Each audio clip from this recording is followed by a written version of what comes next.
Mr. Coburn.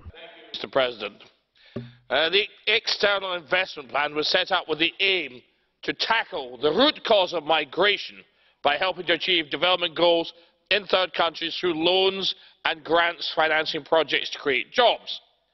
This is another version of the idiotic Juncker plan, which is economically daft.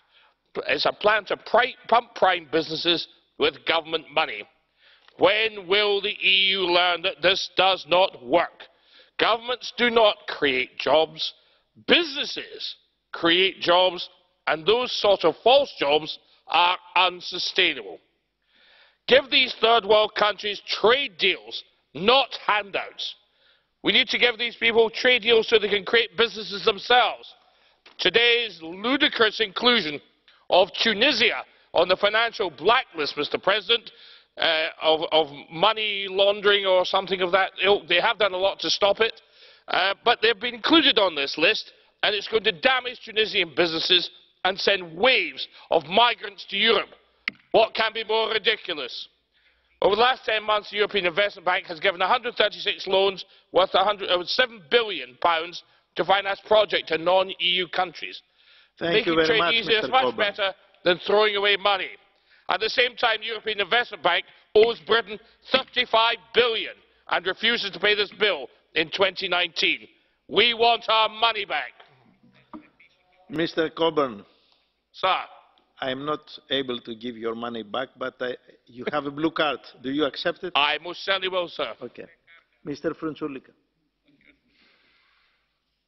Mr. Coburn, you are very loud always, and you are coming from a very civilized country, and I was supposing that you are a very civilized person, especially in this very important institution of the European Union. I think that you should have to apologize because you are using the term idiotic when referring to the Juncker plan, and I don't think so this is appropriate in such a room to use these words. And because you are leaving the European Union, you shouldn't have to use these words, because your future, Mr. Coburn, of the United Kingdom is linked always with the European Union. Unfortunately, probably you will come one day, to say that it was a big mistake for you and for your colleagues to sustain the Brexit. Thank you.